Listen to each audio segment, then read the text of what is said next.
Hosting for the Dice Tower is generously provided by Cool Stuff Inc. Cool stuff in stock at coolstuffinc.com. Thanks for your support. The Dice Tower, episode 499. Moving right along.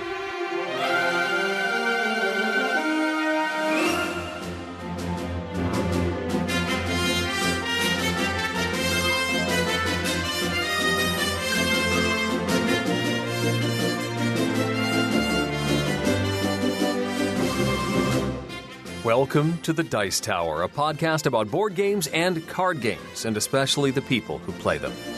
On today's show, Max shares some thoughts on imparting morals to children through board gaming, and our longtime show note logger shares one of his gaming influences.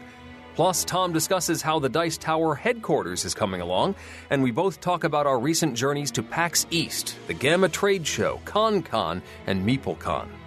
I'm Eric Summerer, and here's your host, the Kermit to my Fozzie, Tom Vassell. You know, sometimes I would think a fork in the road joke is pretty stupid. Yeah. But in the Muppet movie, it worked. Yeah. Bear right. Left frog. Actually, I think it's bear left. Right frog. Whatever. It doesn't matter. The joke is there. We were just talking about the Muppets on Facebook today. I once got to see the Muppet movie in a crowd with, it was like a Rocky Horror Picture Show style presentation. They handed everybody a bag of props, and people were throwing things and waving forks around. There was a plastic fork in the bag. Lisa Henson, one of Jim's daughters, was leading the whole thing. It was really fun. Super cool. It does sound super. Okay, so, folks, my name... I'm agreeing with you. Yeah, sure. Yeah, okay. My name is Tom Vassell. Hi there. I'm Eric Summerer. And this has been an interesting ride. So here we are. Yeah. In episode 499. We've already recorded episode 500. But it's fun. It's not playing till next week. So I'm excited about that. And there's a lot of clips in it. I hope you guys enjoy it. And if you don't, well, then you can go listen to 501 when that comes out a week later. Sure. But anywho, there's just so much stuff going on in the Dice Tower land. I'd say the biggest thing for me right now is that we moved into Dice Tower headquarters. Yes. Have you painted it to look like the Dice Tower logo yet? No. Oh. In fact, the majority of the time so far has been spent putting down rug so that the sound isn't too bad. Moving my game collection, which is...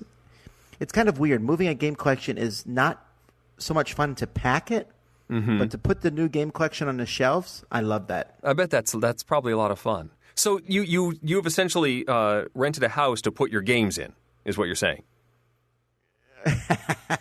No, and I'm being very clear that is not what I'm doing.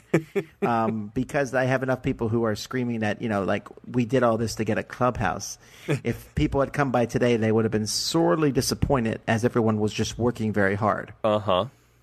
So we do have this unknown, mysterious place somewhere in the world where we have we have an editing room set up right now where Sam Z and Eric work there. I have my own office. Derek, you mean, not me. Derek. Well, I have a desk. Anyway. There's a desk for me, just in case.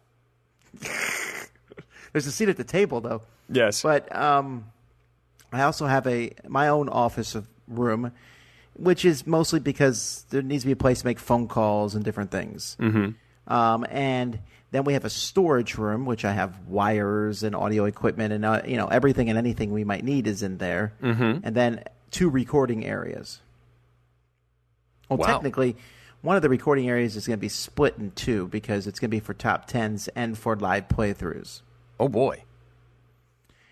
Yeah, I'm looking forward to it. I've already recorded 9 videos today testing out some of the stuff, so hopefully those videos work out okay. Yeah. You guys should see some of those videos this week. Some went up or are going up today and throughout the week. In fact, we have a video going up this week with Eric in it. What? Well, not that he did anything about it, because otherwise you'd see it in 2018. But, no, we did a preview of First Martians on video. Yes. We'll get to that in just a few minutes, we're going to talk about that in just a second. So anyway, we have all this stuff together, and it's not done. We're still building like a backdrop for the top 10s, and there's still stuff happening, but at least we can work in it now. The biggest thing was, do we have fast internet? And yes, we have fast internet. Oh, good. The problem is that I took everything to the new place and forgot that I record at home with Eric on the podcast. So I'm trying not to get too much echo in this room because all the stuff is out of it. It's now empty. What are you going to do with the room now that you've moved the office out? It's half my home office and half the kids' playroom. Ah, cool. I got some more Calyx bookshelves because, well, Anyway, and so all the kids' games are here now in one location, and family games and such. And so from what I understood is that they played games all day today, basically, because now you don't have to figure out which games can be gotten into. They don't have to worry about tripping over wires. They just came and grabbed games. Nice. So it is interesting. I wonder how that's going to change things. I got to figure out. I'm going to have to start recording in the closet again. Yeah, I don't know. You'll have to get you a whisper room like mine. I don't want a whisper room like yours. Well, I mean, I do, but it's not an inexpensive proposition. It's true. Or you just have to record at the office. Yeah. I could do that. I could alarm heading out. But no, I actually like recording at home. So anyhow, episode 500 is coming. But the thing is, this move is just kind of one of the many, many things that we've been doing. So we're going to talk about our trips and all that jazz that we've done. We've seen a lot. We've seen the world. But before we do that, we're going to talk about some games that we played, because this podcast, I hear, is about games. Occasionally. And Eric and I actually played 2 games together on our trip. Was it 2 only? You didn't play Sentry, did you? I did not. You told me. You said, hey, I'm going to get a copy of this, and you can play it with me. And I got super excited. And then you said, oh, I don't think I'm going to get a copy of this. The people I was going to meet to give me a copy aren't here. And so I went to play something else, and then later on I came by and you were playing it. Would it make you feel better if I said I looked for you? Maybe a little? I didn't. Oh. Because I had 4 players. Yeah. So. That's fine. All right, well, let's talk about the games we did play together. The first is The Captain is Dead. Oh, no. This is a game from AEG. I believe this, from when we talked about it, I saw people saying that this was originally out in Game Crafter. Really? Yeah, well, I mean, people are like, didn't you know it was on Game Crafter? You mean up to 3,000 to 4,000 games there? No, right. We did not notice it. But The Captain is Dead is a game in which you are each playing a role. It's a cooperative game on a ship where at the very beginning of the game, actually before the game starts, the captain has died. Mm-hmm. But not before writing extensive journals, apparently. Yeah. So each person takes a different member of the crew, and you are basically on your turn moving around doing different actions, but you are constantly having bad things happen, like enemy ships are attacking you, and enemy aliens are beaming aboard your ship. And so there's like a billion little fires that you need to put out. But you also actually need to get the ship's warp drive started and launch out. And in our game, we kind of didn't really focus on that so much. I focused on that so much. Well, I know, but I said we. Yes, okay. And so each person has their own special ability, and the game really comes with a lot of roles you can play. Yeah. In our game, we had Eric was the janitor. I was indeed. I was Roger Wilco. I was crewman. Because and I love it, just like middle of the road too. These characters have ranks, so there's like rank 1, 2, 3, 4, 5. The janitor was rank 7. And you're sort of encouraged to pick one of each rank or only have one of each rank on the board. And the crewman is just straight up down the middle, 3. Yeah, right, but he also, if he ever gets killed, another crewman shows up. That's hilarious. Right, so I wasn't necessarily a single crewman, although I didn't die in our game. And then we had a medic, and then we had an admiral. The admiral took charge instantly. Sure. Who was playing the admiral? Was that Rodney Smith? I think that's correct. Yeah, so Rodney Smith took charge, and so he was being administrative and figuring out ways to stop the ship. I was running around the ship, shooting aliens with my guns because it was so exciting and trying to fix the shields. And our medic, I actually don't know what our medic was doing. He was occasionally healing us. There were times that people got knocked out and he helped us. Right. And then Eric was actually trying to get the ship's warp drive started. Right. The janitor was trying to fix the warp drive. The game has a pretty good flow to it.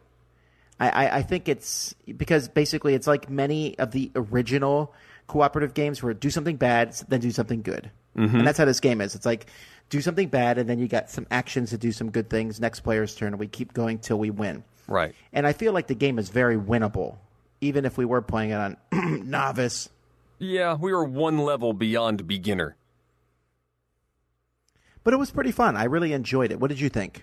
I liked it as well. What I really enjoyed was the way that the various systems are related to how well you can do stuff in this game. You've got long-range sensors, you've got teleporters, you've got communicators, and the events, the bad stuff that happens at the beginning of a round, will knock out some of those systems. So all of a sudden, communicators are down, you can't talk to each other unless you're in the same room. Or teleporters are down, and now you have to walk from room to room. Otherwise, you just get one single movement point to move around the board. The long-range sensors can see what bad events are coming up, so you get those cards face up, and you know what's going to trigger at the end of your turn. So maybe you can mitigate that or avoid that. If you know bad guys are showing up in your room, you can move out so that they don't hurt you when they arrive. I really like that. And then they break, and you have to spend some of those precious resources to fix that system or live without that functionality. And eventually you're going to have to do that because you have to focus on the warp drive. It was neat. I like the graphic design, too. I know you weren't a huge fan. It's sort of a stark, almost a comic booky or a very stylized look. Yeah, but I wouldn't read a comic book with that kind of art. I guess not. It reminded me of like the posters at Tomorrowland at Disney World or something. Very Art Deco feel. I guess. I actually didn't hate the art of the game. I just hate the box cover itself. Ah, okay. But anyway, it's a fun cooperative game. It's not totally unique, in the genre of let's all work together on a spaceship. This is probably the third or fourth game in that category at this point. Yeah. But I did like the wide array of characters you can play. So the variety in the games, I think, will be much higher. Mm-hmm. And like Eric said, I like the fact that when the systems break down, you actually sat there and said, well, how much do we really need to talk to each other right now? Right. Do we need that? Do we really want to be drawing two cards on the top and picking one? What are these things we want to be doing? So thumbs up for me. That is The Captain is Dead. Next up, we had a lovely private session playing with Ignacy Cevicek from Portal Games. We got to play First Martians, which is a cousin to Robinson Crusoe. It's a similar system, but there are enough differences. These are definitely distinct games. You are running a colony on Mars. It is scenario-based, much like Robinson. There's both 6 standalone scenarios in the box and also some campaign scenarios in which bad stuff that happens in one game carries on to the next. We played a standalone intro, actually the intro scenario, that's like the introduction to the campaign. So they give you a practice scenario to learn the rules and then move on to the ones where you can actually hurt yourself significantly. But anyway, you've got a colony, a Martian colony, and you've been set up with some sort of scenario, goals to achieve, and you have die. And try not to die. On one side of the board is your sort of graphical map. You've got your colony in the middle, and then you can explore tiles outward to find stuff. Maybe some of your objectives are out there. And then you have sort of a chart grid thing with all of your various systems, and some are very important, like your life support, your power. And then there are other systems that run, say, the rover, that can drive around outside the station, or your repair facilities and stuff like that. And pieces of that are going to start to fail as you go, and you can spend actions to repair them. But eventually, the red cube, and they're all represented by cubes. You've got these green cubes that say, yes, everything's great, and then red cubes say, up, failure. And if you get too many red cubes, you can't even complete the mission. Like one of the overarching goals is always, if you have more than 6 red cubes on the board, you can't win. And so not only do you have to complete the objectives, but you have to make sure not too many things are broken on the station. It shares with Robinson that same mechanism where you have certain actions that if you spend all day doing it, you will automatically succeed. But you can also split your 2 tokens and do 2 different things. But then you have to roll the adventure dice that could cause encounters to happen, adventures to happen. You can get hurt while you do it, and you may not succeed. So you may, by trying to do too many things, fail in doing anything, which is disappointing. There are also certain actions that are only single token actions. So there are a few things that are easier to do, like you can't hurt yourself resting, or doing minor repairs, you can't hurt yourself. But if you're trying to do major repairs, the worst thing, not the worst thing, but the most challenging thing is that you have to, in order to repair these things and often achieve these objectives as well, you have to get parts. And parts are hard to come by in this game. You can find some in various drops that NASA has left for you. You can find them with old equipment. You can scavenge them if you find them out in the wild. You can also rip pieces out of other systems in order to fix other systems. So, like, if it's life support that's failing, you can pull something out of the food recyclers and plug it in. But that only works so many times. That is probably the biggest challenge in this game. Overall, I really enjoyed it. The theme certainly hits home.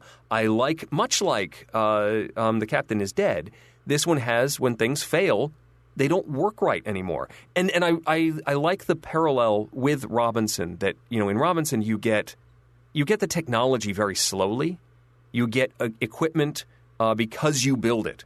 And in this, you have the equipment. You start out with all those cool, shiny toys, like the rover that you can drive around, but it's going to fail.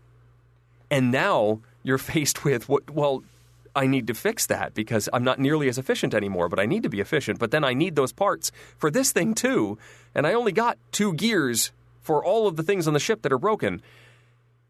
A lot of tough decisions. We did manage to win, which I'm excited about, but it was barely. And it was lucky that we did so. We thought we were doomed for a good 2/3, 3/4 of this game.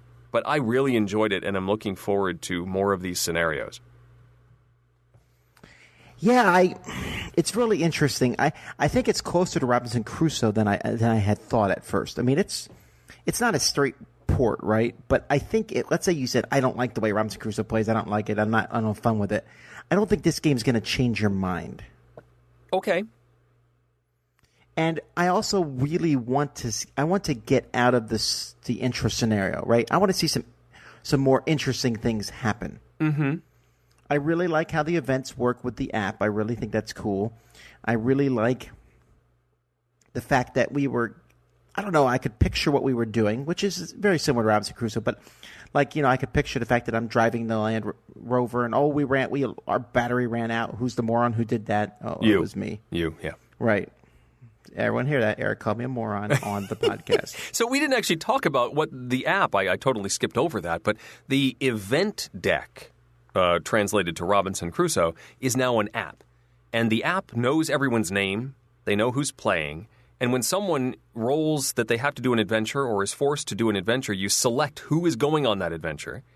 And sometimes these things will circle back. Like Tom had an adventure, and it said he just decided to go for a 5-hour trip in the rover and just drive toward the horizon, was mesmerized by the beautiful vista or something. And it caused problems. I was doing scientific research. Yeah, sure, whatever. It caused problems. And it was a minor problem then, but then later when he had another adventure, it was him coming back, and he had drained the batteries on the rover, and then we had to go fix that and deal with Tom's mistake. Which I thought was interesting, that these events are now tied to the characters, and one action can now come back to haunt you. There's also a system where the major events can either trigger or not, based on whether you deal with them. And so you can sort of say, well, maybe this isn't going to hurt us if we don't take care of this minor issue in the corner. And it might go away with no consequences whatsoever, but it may come back to haunt you immediately. And that's tricky too. Yeah, it's really intriguing. I really want to see the final product. Now, what we saw was pretty close. They're still working on the app. Yeah, the app was a little glitchy. The components of the game were pretty much done, and so it's going to be interesting. I'm kind of curious in the campaign because I don't know if I'm looking forward to the campaign or not. Because I don't know that I want to limp along from scenario to scenario, getting hurt from previous ones. Yeah, I don't know how well, because especially in our intro scenario, we barely made it, and I don't know if I want to start from that point in the next level. Like maybe there are some bonuses, some power ups. Ignacy said there was a certain amount of replenishment that you could spend, like replenishment points to fix things. Well, like when we played Pandemic, and I'm not spoiling it for people, Pandemic Legacy, because these are in the rules, between scenarios, bad things might happen, but good things would also happen. I would be excited, like, ooh, we now have this to make up for the bad thing. If it's just bad things, I'm just a little worried about that, but I'm not too worried because, like he said, the game comes with 6 scenarios, and if it's anything like Robinson Crusoe scenarios, you can play the same scenario over and over and over and over again and have different things happen. Yes. All I know is this. We, together, know how to plant potatoes. We do. We went through those steps really well. That's pretty much it. That's what we did. I'm sure the rule book's going to be a beast on this one. There was a lot of rules. We were fortunate to have Ignacy there teaching it. But I'm excited about it. It's going to be intriguing. And we have more thoughts you can find on our video channel, me, Eric, Sam, and Z. Indeed. Did you play anything without me, Eric? I did. I'm actually... You know what? I'm going to talk about that other game next week. So let's move past GAMA. I have a game that I played at home right before I left called Dozens Donuts. This is a game from a company I had not heard before. This is Monocle Society. But it's a pretty well-produced game with a very simple mechanism. It is basically a memory match game. The story is that there's a donut shop, and all the donuts fell face down. I'm hoping on a table and not on the floor, because if it's on the floor, I don't want any of them. But if it's on the table, on the counter, you are trying to match them up and get them back on the shelf and earn points. You're trying to score, I think it's 9. First player to get 9 matches is going to win the game. Now, this sounds like a simple re-theme, reskin over the classic memory match game that there are a million types of. And yes, that mechanism is there, but they've added a couple of twists that I kind of like. One is that not all of the donuts are out on the table at any one time. You only have a 4x4 grid of them available face down. So when you find a match, those donuts are removed, and then you choose what direction to shift everything. So keep in mind that you've been trying to keep track of the other single donuts and finding matches, and now you're moving them. You're sliding the donuts around and filling in the spaces. So the board's constantly shifting, which adds a new layer to the memory in this memory match game. Also, there are bonus donuts that are sort of green-lined, and if you match a pair of those, or at least one of them is a green-tinged donut, it's a good kind of green. It's not a bad kind of green. You get a bonus napkin. It's a napkin. You have a little, bonus card that you can use to do other cool stuff. There are also stale donuts. They have flies on them. You don't want those. If you get those, your turn is going to end. And little minor tweaks that are still very accessible for a family game, but adds enough of a twist to keep me interested. The graphic design is really nice. I like the art. It's bright. It's colorful. It's entertaining. The fact that those bonus cards are napkins, it's a nice little touch. There are little characters that are all the same. There's no special powers or anything, but you have a character to play. Once you get to the last 3 matches you need to do, you can no longer play those bonus cards. So a little bit of a catch-up mechanism. So the folks who are behind get the bonuses. You actually have to give your bonus napkins to other players if you have them at that point. Still simple, but I liked it. I mean, if you're going to mix up a classic like Memory, this is, I think, the way to do it. You add just a couple of little tweaks. You make it bright and colorful and accessible. For what this game is trying to do, I think it's a success. Would I want to play it all the time? No, it's still memory match. But for playing with the kids, I'd rather play this than whatever Disney-themed memory game we've got that is just basically a memory match. So that's Dozens Donuts.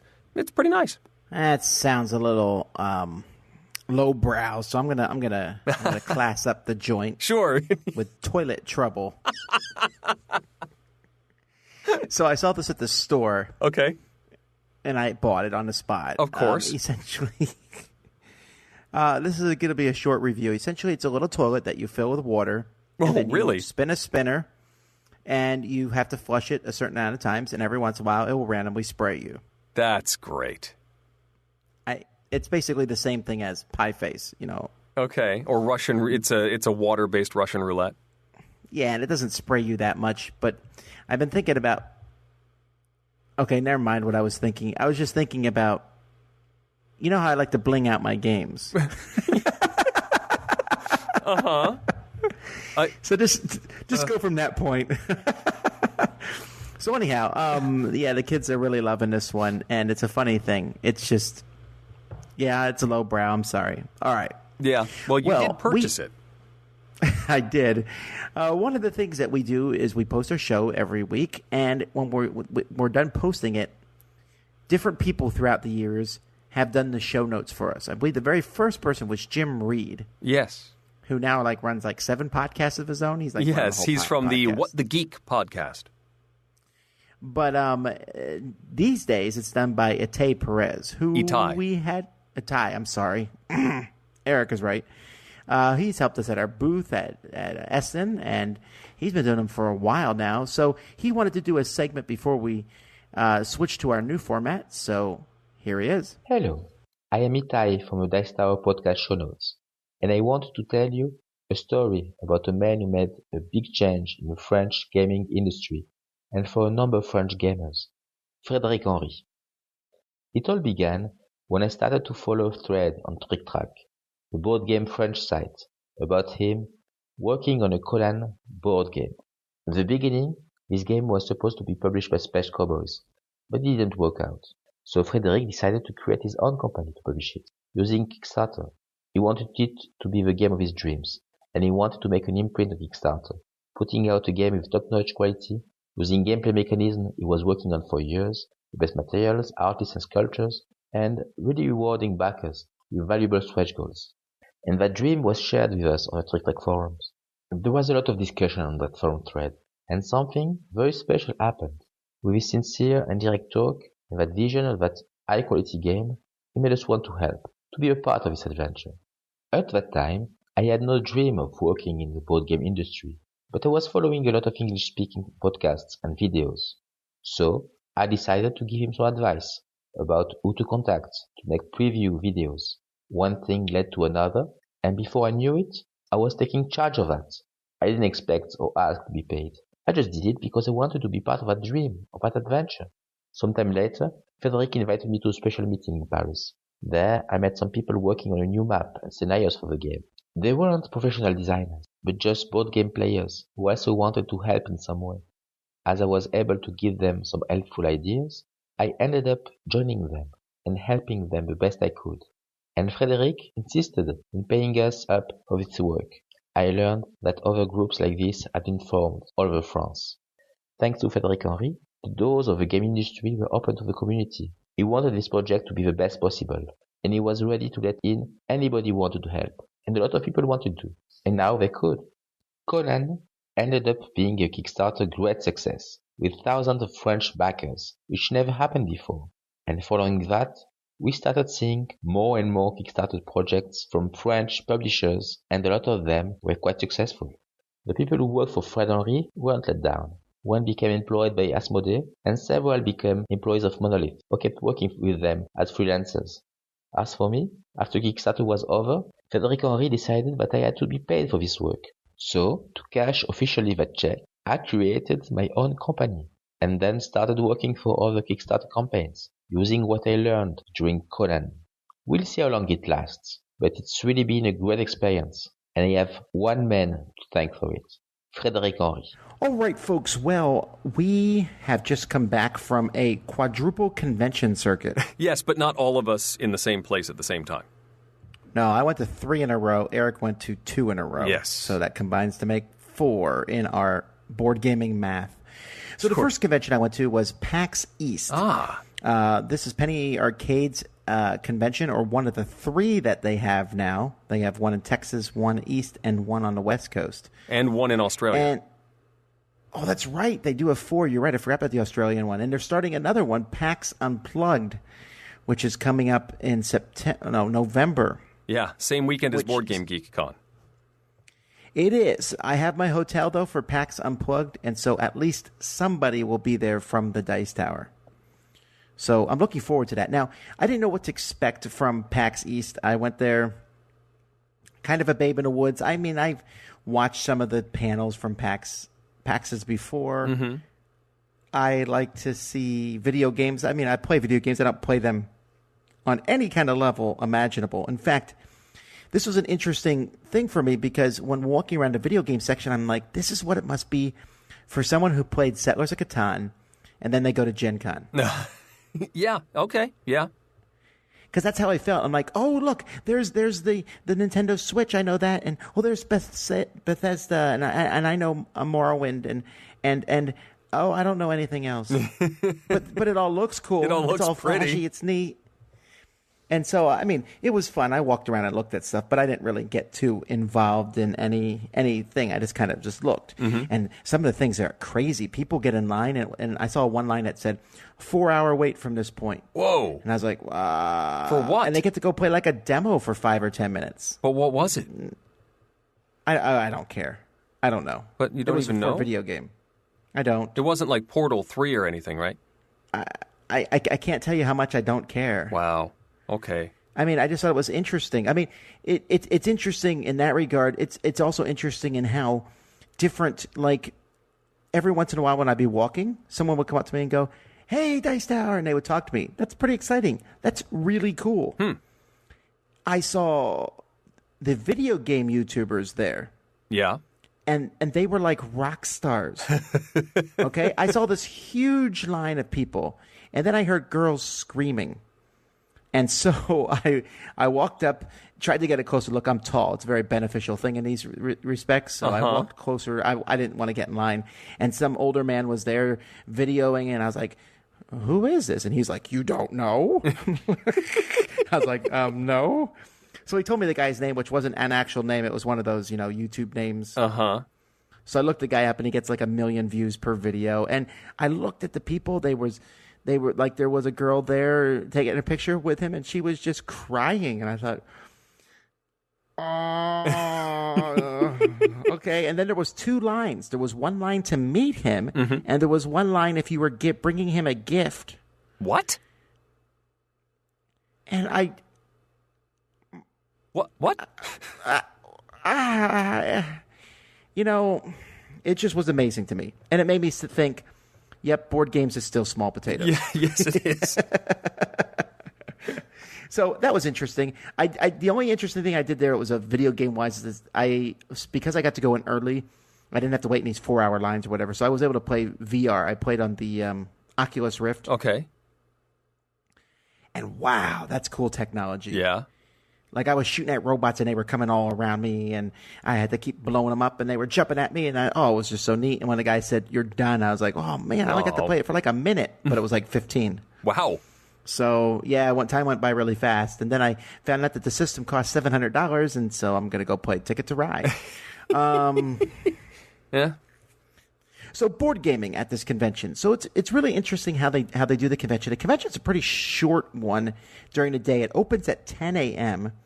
And closes at 6. So I guess that's how most conventions are. Well, at least exhibit hall time, yeah.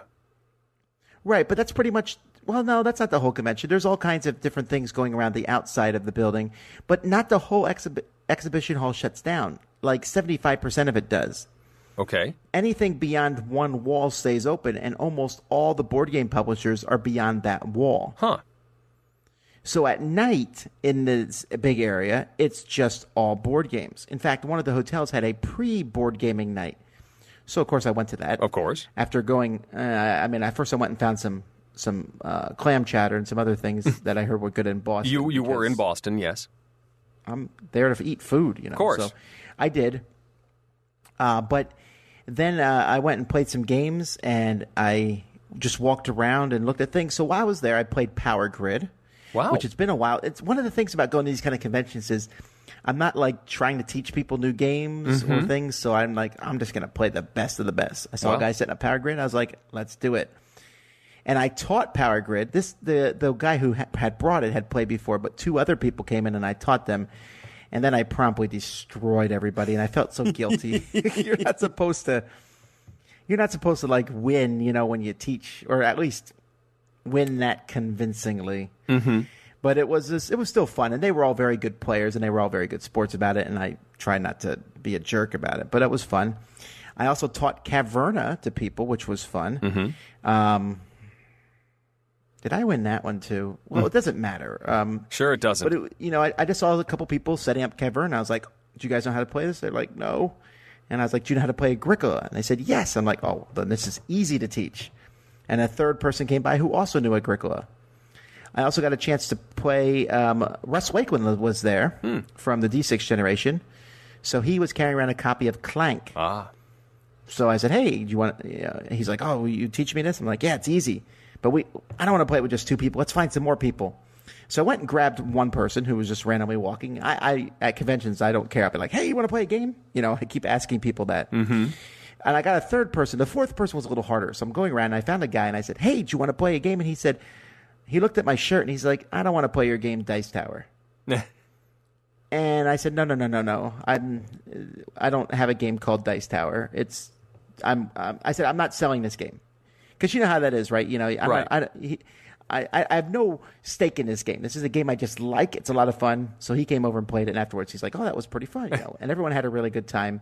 And I died in Clank, which Russ Wakeland made sure to tweet and post that my score was 0. Nice. Because I stayed underground too long. I can't imagine that happening. Yeah, I know. Well, that's actually the first time I've ever died in Clank and got 0. I also got a chance to play Cosmic Encounter, and I ran the biggest Wits and Wagers game I've ever run. Really? Yeah, this was interesting. So I said, hey, I'll run a Wits and Wagers game because, I'm always willing to run a Wits and Wagers game. And so he said, sure, Matt Morgan, who I was working with, and he set it up. And then he's like, the ballroom is like 500 people. And I was like, we ran a Wits and Wagers game at Dice Tower Con last year that had like 150 people, and we were a little overwhelmed by that. Yeah. So what they did is they had celebrity teams. Okay. So like Geek and Sundry sent a team. A team came from Penny Arcade itself. The guys from Riot Games had a team. There was a podcasting team.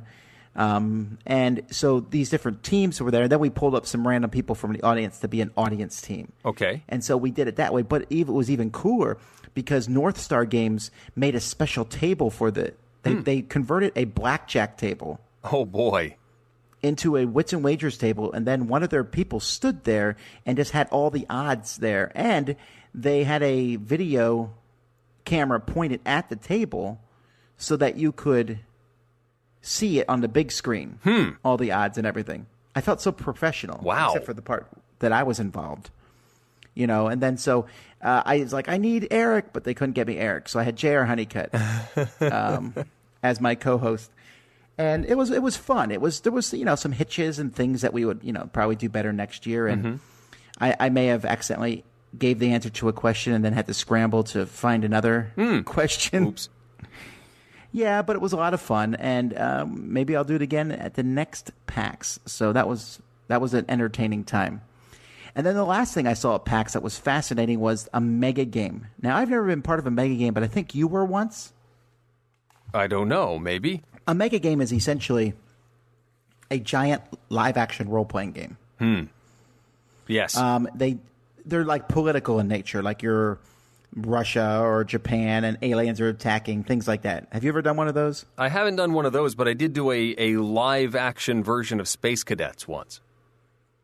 That's right. You did that with Jeff. How long was that? How long was the event? Yeah. It was like a good 3 hours, I think. Right. These are usually longer events. The one I watched was about 5 to 6 hours. Wow. And it was essentially, it was called The World Turned Upside Down. And it was the Revolutionary War. So each person in the game, and I want to say there was 60 people in the game, was either some member on the British side, or some member on the colonial side, and everyone has different things that they have to do and different events and goals, and they're parts of different states. And so they're playing this giant game, and I don't know how it all sticks together, right? The people running it do. But like the colonists would get together, and then they would have, okay, it's game time. And so some of the colonists would go to the Colonial Congress, and they would all sit around and argue about different laws that they wanted to pass and different sanctions and things that they wanted to do. Others of the colonists went to the map where they're playing essentially this giant war game that's based on the 1812, 1775 games from Academy Games. Oh, okay. But it's this huge map. I mean, we're talking like 4 tables of this giant map. And other colonists go to the Spy Ring, which was this table with these faux candles at it, and it's like a social deduction style game going on there. And so this is all happening at the same time. So the British people are also sending people to the war and to the spy table. The king is sitting over in a corner with the prime minister working on how much taxes they're going to do. The colonists have to decide, are they going to all stick together? And at some point in the game I watched, they did declare independence. You know, they joined together and they really whooped up on the British. But it was really neat. I did a video where I recorded. I just was walking around recording things, but the whole time I was thinking, man, I wish I was playing this game. Because it just seems so fun. You know, to be immersed. I don't normally want to play a 6-hour game, right? But to be immersed in this type of thing, just sounds like a lot of fun. So if they do one of these at PAX Unplugged, I think I might sign up to be involved with it. Interesting. So that's The World Turned Upside Down. Cool. It's a mega game. So PAX was entirely too cold. When I first got there, it was actually not so bad. It was like 30 degrees with a 50-mile-an-hour wind. And I'm lying, that was bad. But I almost lost my hat, which infuriated me. Oh, no. But it wasn't too bad. I managed to walk to a restaurant. And then the next day, though, it was 19. Then it was 9. And I'm sorry, Eric, but you live in a horrible part of the country.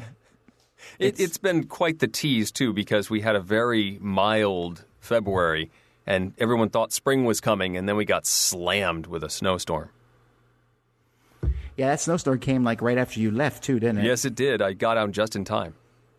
Yeah, but you know what? Right now, where I'm at, it's 71 degrees. That's nice. 9:30 at night, 71 degrees. That is the way God intended it to be. So, anywho, but PAX was a great convention. There wasn't a ton of board game publishers there. I'd say there's maybe 20, but everyone was super friendly. I mean, there was hundreds of people playing board games, hundreds.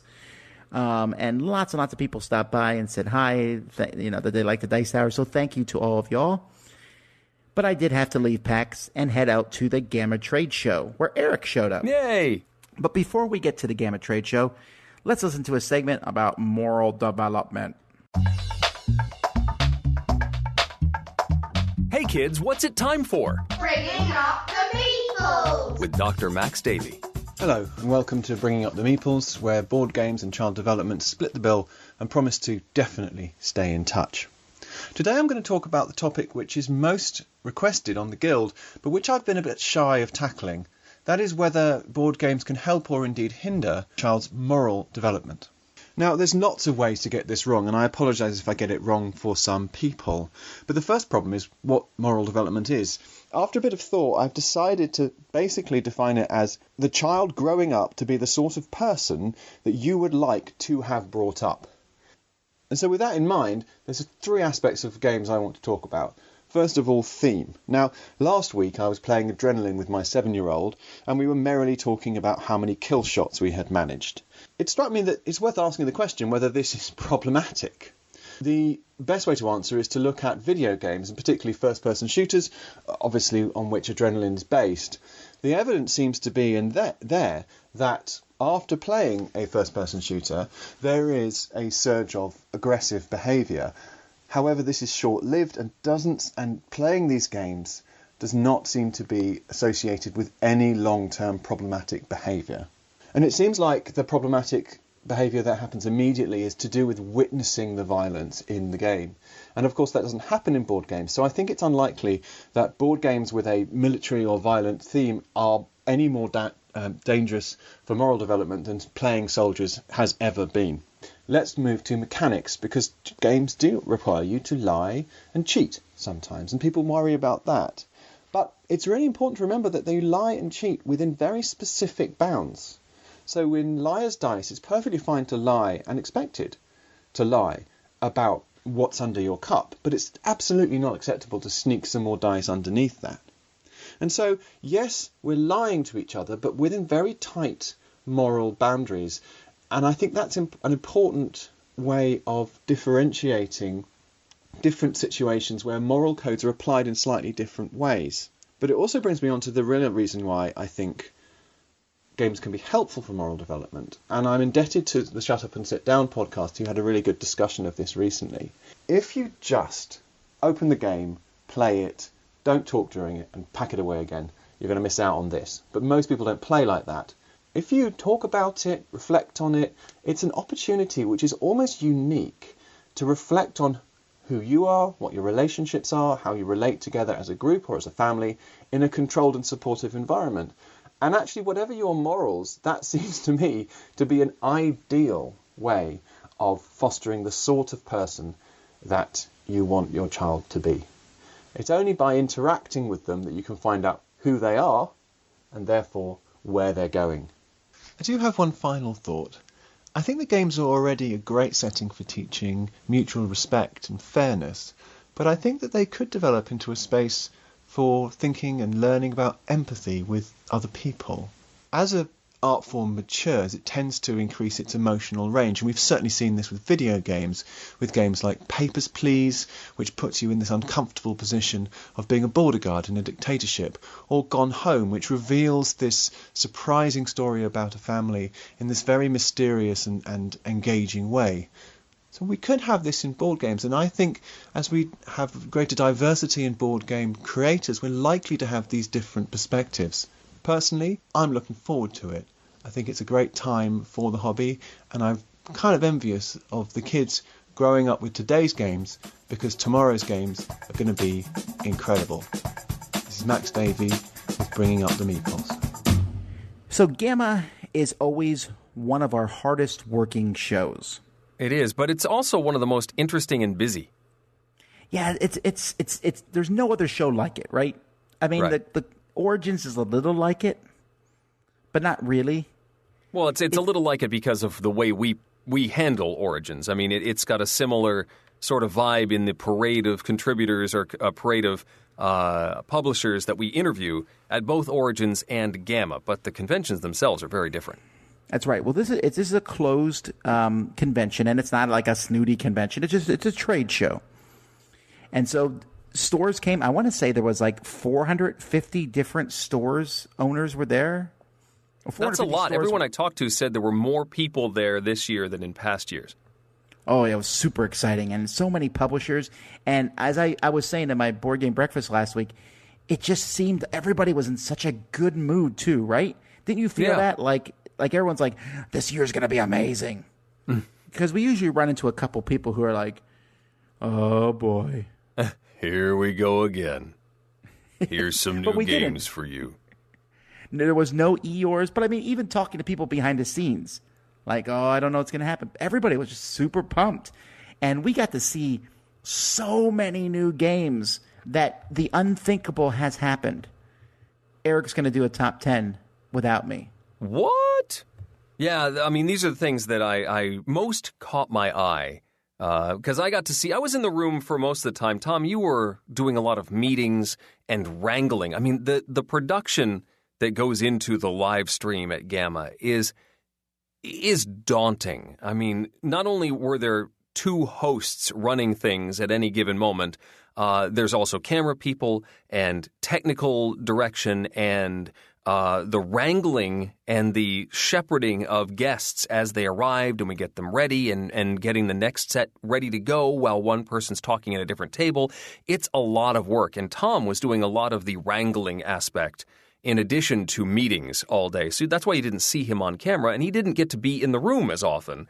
I got to be there for most of it, seeing a lot of things. So these are the things that caught my eye And a lot of things are still prototype at the point that we see them at GAMA, or even just an announcement, like my number 10. Number 10. Number 10 is the new Centipede game, the beginning of a line of Atari games, which will include Missile Command and Asteroids. I'm more excited about Asteroids myself, but I couldn't hear, and they wouldn't share any details about the mechanisms of Asteroids.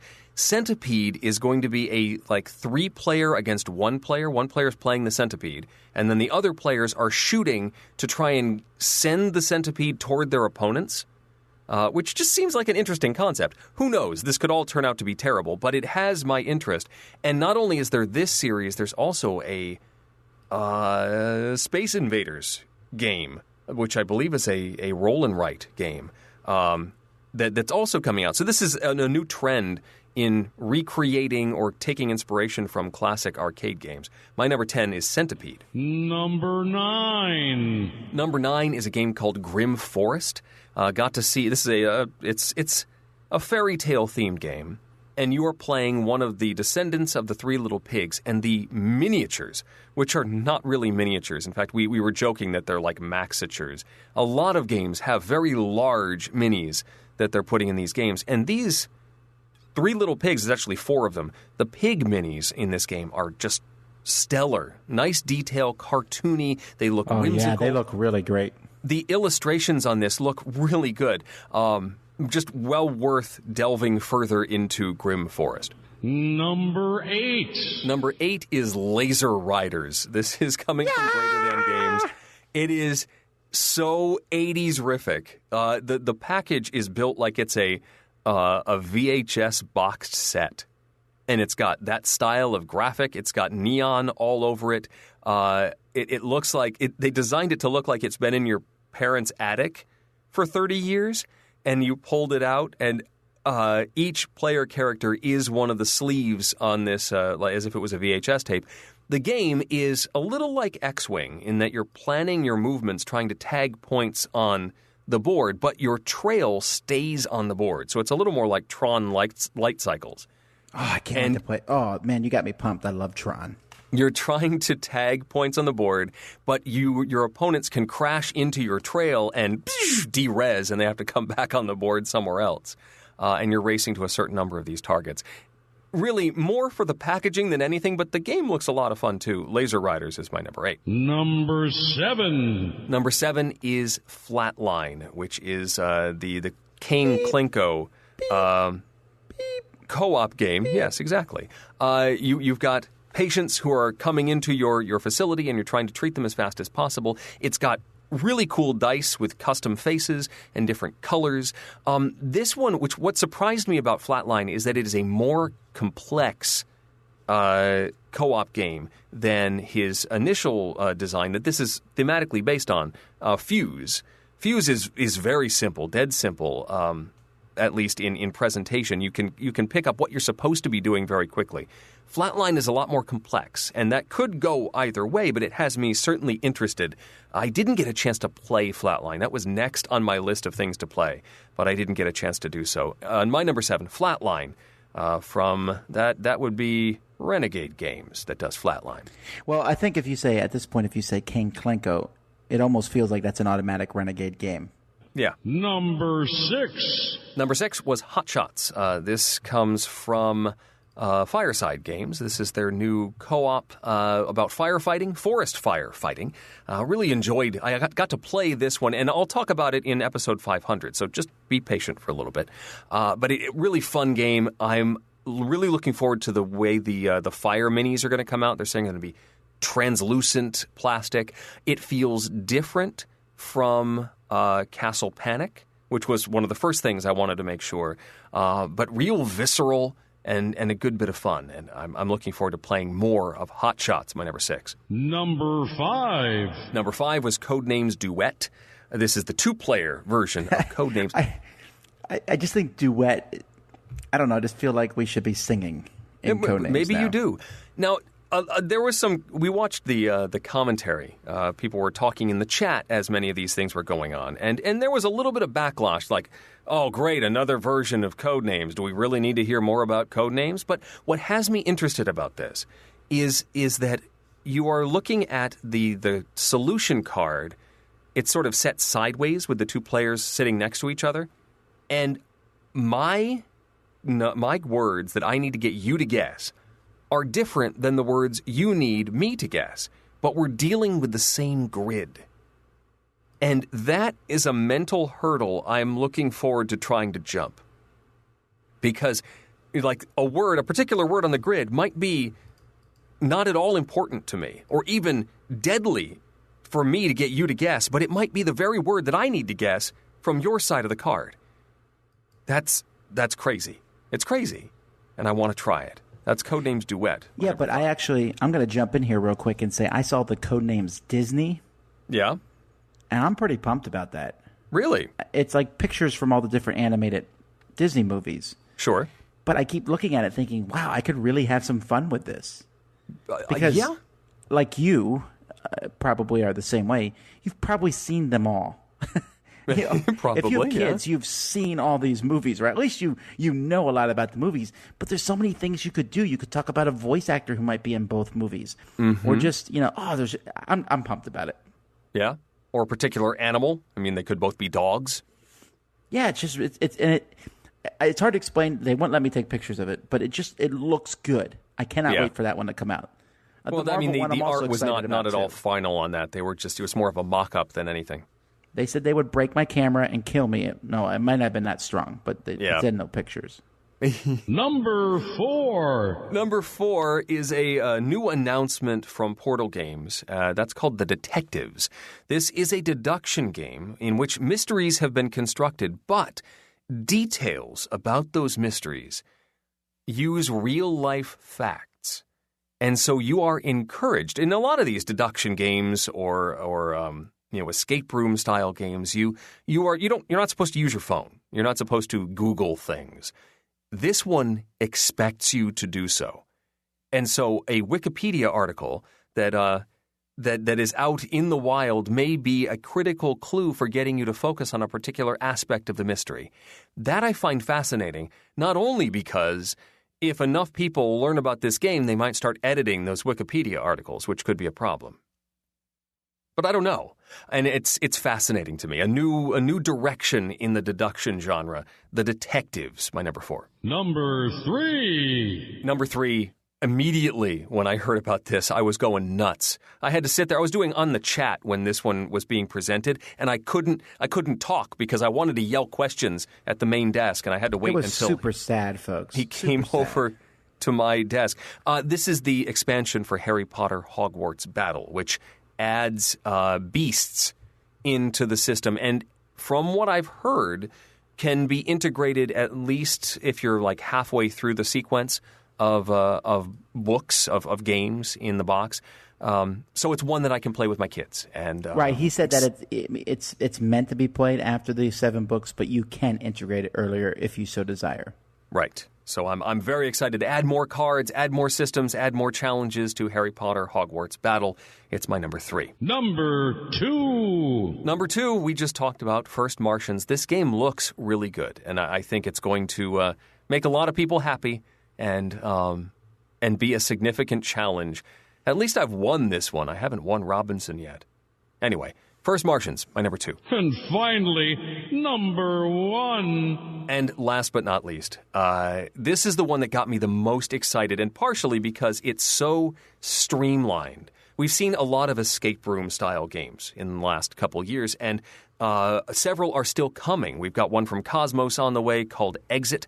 Why is that one? Why is Unlock there, not Exit? Because Unlock is from Asmodee. We'll be seeing it in another month or so, and I keep refreshing my cool stuff page to see when it shows up, because as soon as it's available, I want them. Unlock just uses a deck of cards and an app. And you tell the app which scenario you're playing, which deck of cards you're using, and you're given a scenario, like a room, And on the room will be numbers, and all on the back of the card are numbers. Each card is numbered, and you find those numbered cards. It's sort of a shuffled deck, too. It's not in order. You're not supposed to be able to know which numbers are still in your hand in the deck. But you find these numbers, and you reveal them, and they might be objects.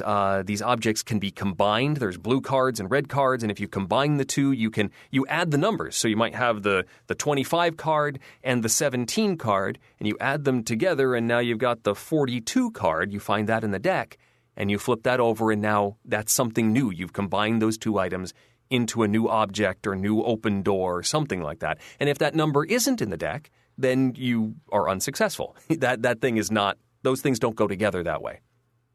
There are other puzzles to be found. There's hidden objects. There's all sorts of stuff to explore. There's audio clues using the app.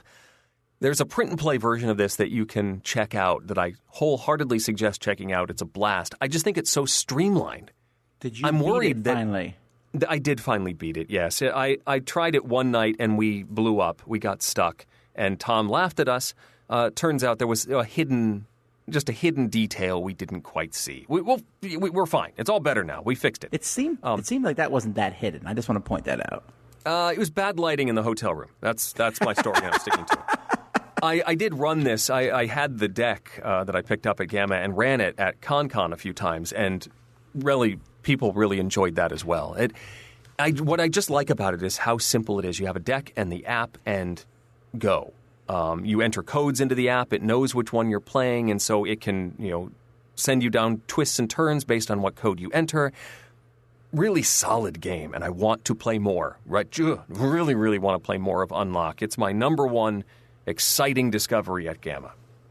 Well, I'm excited about Unlock, too, and I really enjoyed the demo thing, and when I heard that the actual decks were bigger and more involved and harder, I was like, yes, but I have to say I'm about as excited about the exit the games from Thames and Cosmos because are you okay? Well, they're designed by the brands, okay, who are the designers of many great games, including games that I'm not as big of a fan of, but you like Village.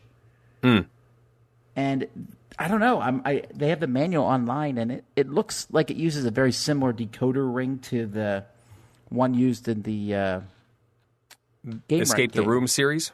Yeah. Yeah. But I don't know. Normally I get kind of annoyed, like, another trend.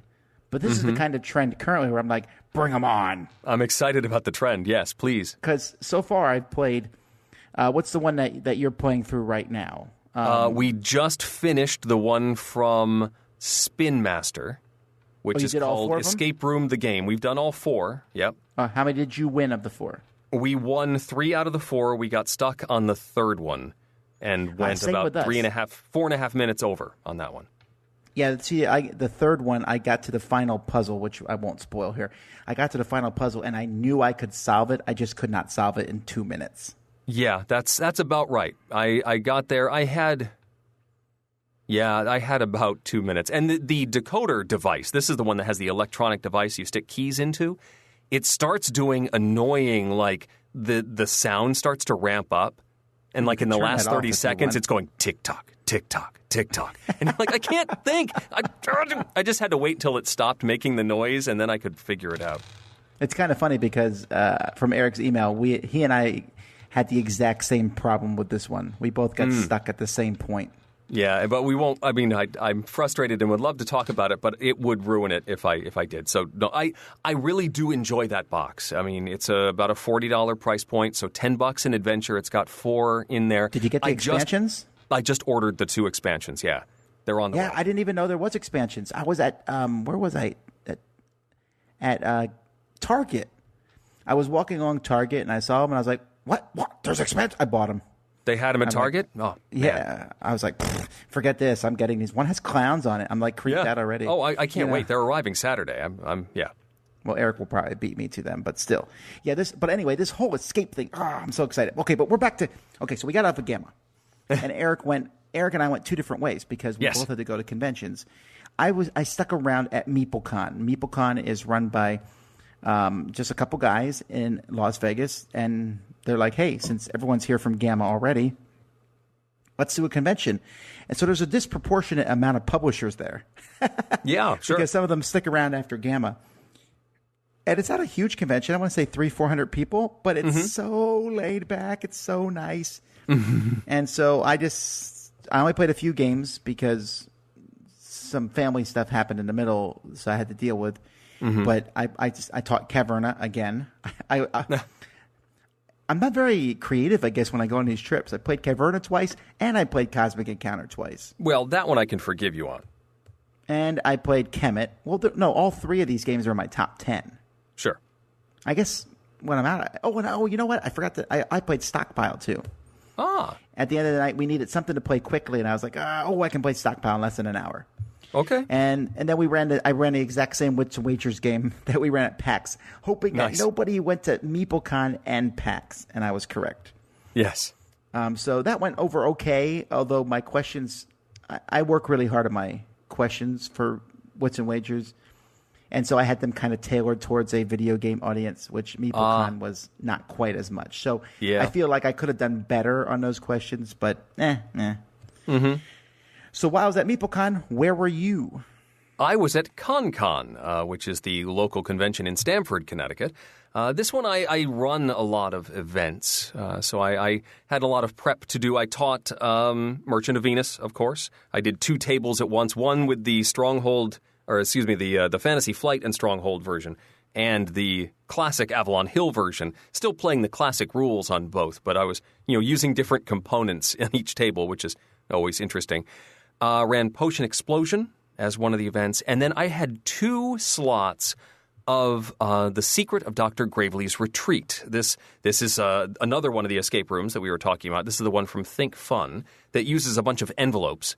And if you solve one puzzle, you can then open up the envelope and achieve more stuff to work with. Wait a minute. I haven't run this one. I haven't played this one yet. Is it as good as the first one?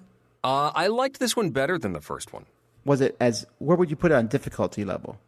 Not that difficult. There are some physical puzzles in here that are tricky. I love playing these with my kids because the first one was right at their level of playing. I would say that this is certainly... my kids were good with this. There are some physical puzzles that are a little more tricky. Yeah, but I found that kids are usually better at that than I am. Maybe. Could be. Both groups that I ran this with, I gave them a couple of hint cards, and both of them used one of the hints on one of the physical puzzles. But because the slots at ConnCon are 4-hour slots, and the Dr. Gravely's Retreat was only going to take about an hour and a half, I decided, well, let's make this a little more difficult. So I constructed a prologue to the game with the envelopes. And so I took the envelopes and I locked them inside another box. I don't know if you've ever heard of Breakout EDU. I have not.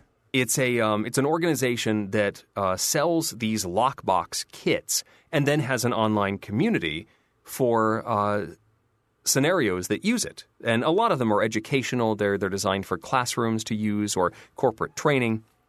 But it's a big lockbox that then has a hasp that can then be, you can stick a whole bunch of padlocks on the outside, essentially locking the big box with up to 6 padlocks. And then there are some other smaller boxes, plus my wife and I have collected some more like Cryptex banks, and small lock boxes. So I created this whole thing with a newspaper with clues in it and finding tickets inside the Cryptex bank and black lights, flashlight, and hidden text everywhere. And it was a good time. And so I sat there and watched people solve my puzzles, trying not to say anything. And then when they succeeded, they opened it up, and inside was essentially the boxed game, Secret of Dr. Gravely's Retreat. And that was a good time. I really enjoyed putting that all together. I just wish it hadn't been at the exact same time as getting ready for GAMA, so it was a bit of a whirlwind. Games played that I did get to play a few things in addition to running things. My son was there as well.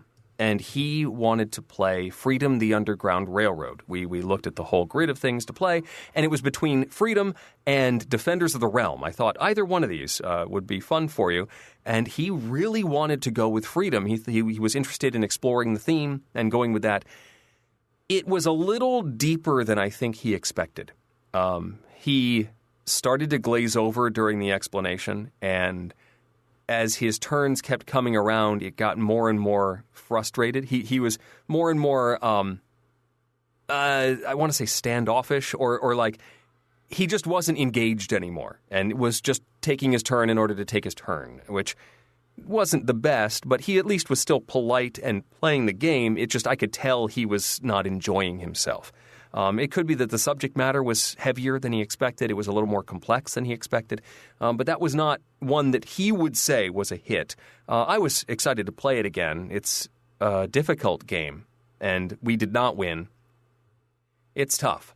One I did enjoy, though, I enjoyed Freedom as well, but one that was new to me that I enjoyed is the Colonists. This is the new self-titled epic strategy game. In which you are a colonist and you How work did you through... have time to play this? We only played 2 of the 4 ages, which is a perfectly valid way to play it. How long did that take? It took close to the full 4-hour slot. That's crazy. With 4 hours teaching the for rules. half a game. Half a game. Yeah. I don't know if I would want to play it for twice the length. I mean, I guess it would be interesting... Because let's back up for a second. You start out as a colonist with a couple of farmers, and you then start acquiring resources. And this is a new level of resource management because you only have a certain number of storage slots for your resources. And at the beginning, until you upgrade these things, you only have like 4 or 5 slots to put stuff in. And you have to manage what you have available to actually pay stuff with, and you have like a warehouse storage that you can't use, but you can cycle things in and out of between turns and actions, and you get to take 3 actions on a turn, and then you get another 3 actions, and then that's the end of a year, and after 5 years, that ends the era. So we got a total of 10, 20 turns in those 4 hours. It is tricky. It's one of those that you need to come up with your short-term goal and figure out how you're going to do it. There's a map in the center that you've got your guy on who can travel around from building to building, which does stuff. You might collect resources. You might translate one resource into another, draw cards, play cards. There's markets that you can jump to sort of help you get around the board that have rotating actions. In one turn, the market may get you 2 wood, and then another turn, it gets you 2 clay. And you're collecting these resources, increasing your storage and trying to pay for things. You make alliances with guilds, and this is a rotating set of these that you have a different set of 4 for each game that give you extra benefits. You can increase your relationship as the ages go on with these guilds. It's tough. It is a tricky game, but I did enjoy it. The question is, would I enjoy twice as long? I don't know if I could sit down for 6 to 8 hours and play this game. But I liked what I had. I like it as a 4-hour game. I just don't know if I could handle doing more or, double. I really do want to play it. I really want to try it out because it looks like a Rosenberg game. It does. But some people are saying it's not as smooth as a Rosenberg game, but it certainly has that vibe to it. Yeah, but you know what? It has to be as good as a Rosenberg game because if it takes 4 hours, like for example, I play Twilight Imperium every once in a while because it takes like a 6 or 8 hour experience. I'll play it once in a great while. But the thing is, it gives me an experience unlike no other game.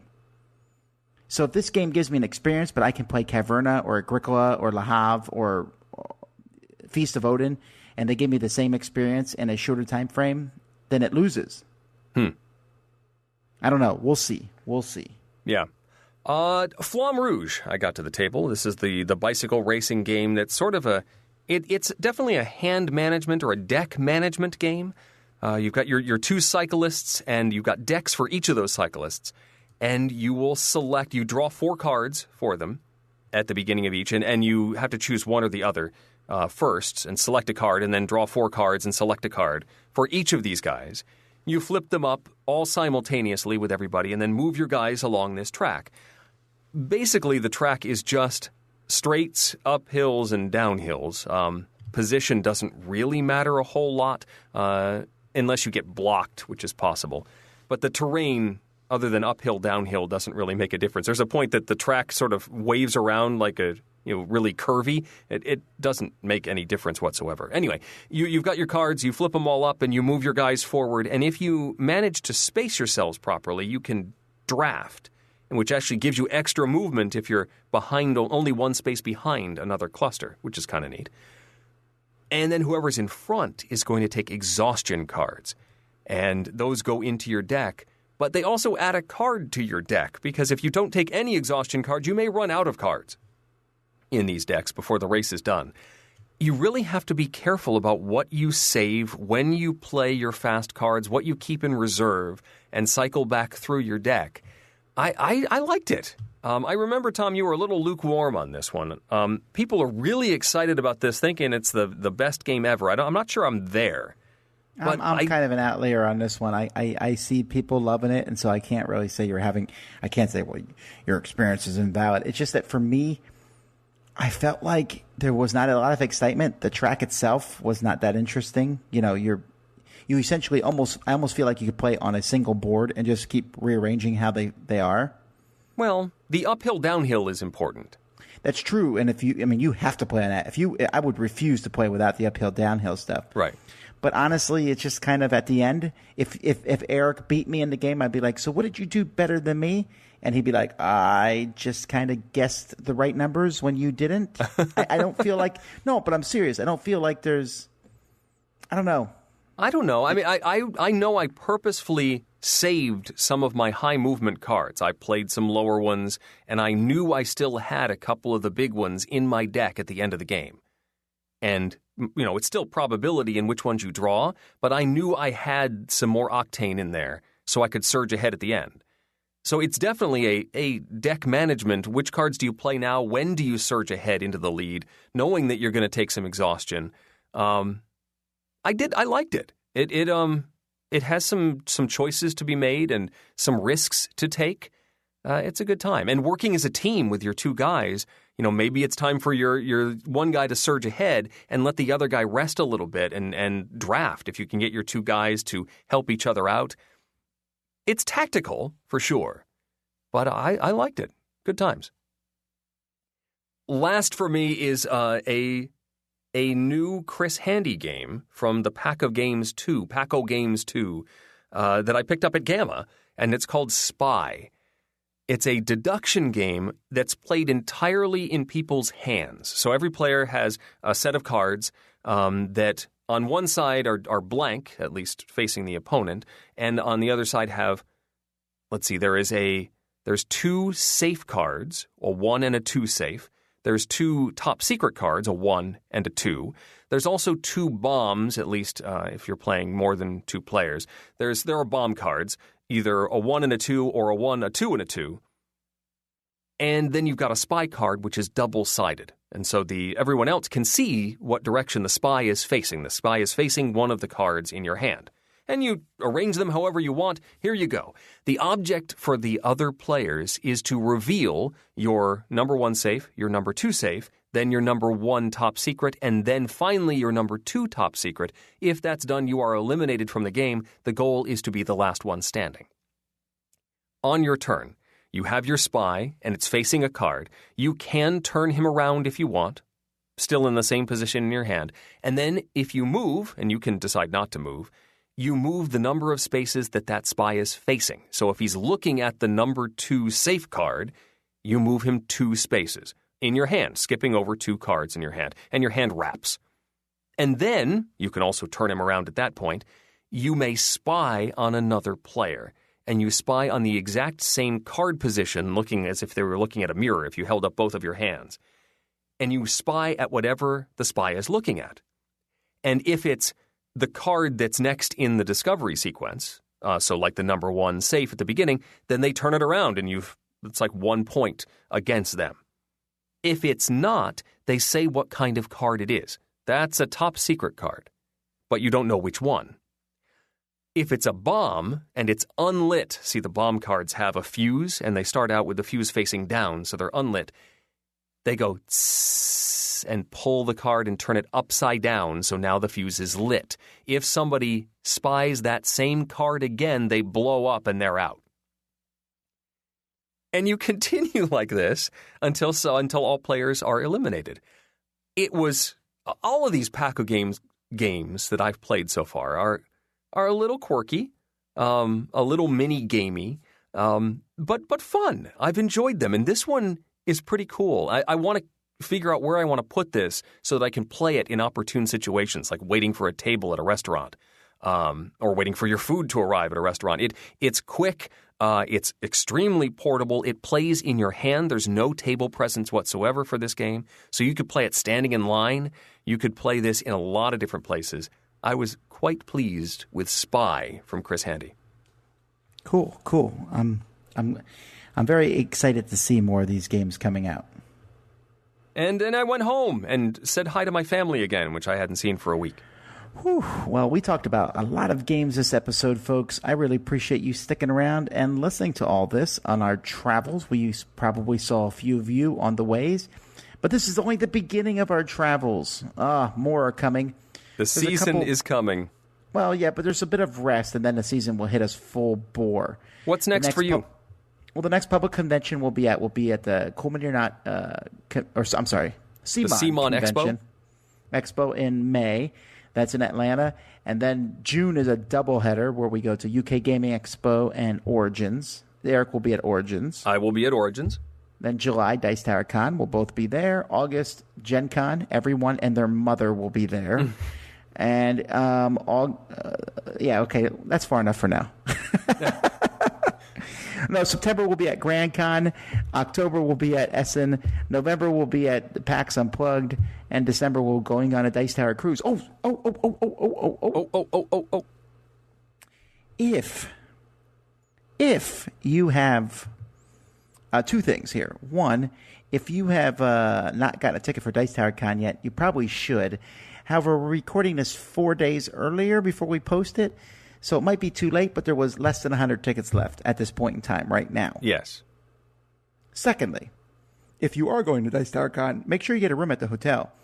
Because at the time of the convention, we're having a contest, and 7 lucky winners will get a $75 gift certificate. But you have to have a room at the Caribe Royale. Oh, neat. That is neat. Alrighty, well, on that note, let's end this show. Episode 500 incoming. 1 week. Until next time, I'm Tom Vassell. I'm Eric Summerer. And you've been listening to the last of the first half of whatever. I don't even know how to say this. But we'll see you next time. Thanks for listening. Promotional consideration has been provided by game publishers in the form of review copies of games. This episode, number 499, was recorded on March 23rd, 2017. Coming up next week, it's our 500th episode celebration with special guests and a look back at the past 12 years of podcasting. Support for this podcast comes from listeners like you. Thank you for your continuing support. And speaking of support, the Jack Vassell Memorial Fund is dedicated to providing support to members of the board gaming community in their hour of need. Find out more about the fund's mission and how you can help at jackvassell.org. The Dice Tower is produced by Tom and me, with production assistance from Jason Thompson, Itai Perez, Eric Matthews, and Rob Searing. Our theme was composed by Timothy Pinkham. Our magnificent non-Eastern path lined with flower containers provided by Great West Earn Trail. And hosting is provided by Cool Stuff Inc., where you can find great games at great prices at CoolStuffInc.com. We love feedback. Visit the Dice Tower Guild at BoardGameGeek.com. Email us at Dicetower@gmail.com or follow us on Facebook. And of course, you can find more from the Dice Tower Network, including the Out of Game podcast, 20 Minutes of Filler, the Snakes Cast, the D6 Generation, the Family Gamers, Blue Peg, Pink Peg, the Portal Gaming podcast, and Board Game Breakfast at DicetowerNetwork.com. Until next time, from all the gang at the Dice Tower, have fun gaming. Whew, the studio is built. I'll have an air mattress there, Eric. I'm just saying. That's where I get to stay when I come visit next time? Yeah, you get to stay, and at night, all the game pieces come to life. Well, yeah, that's actually fine. They're all just like, help, let me out of this box, help, I'm stuck in the box, You laugh now, but when Mansions of Madness bursts open, you'll be running. Yeah, that's not cool.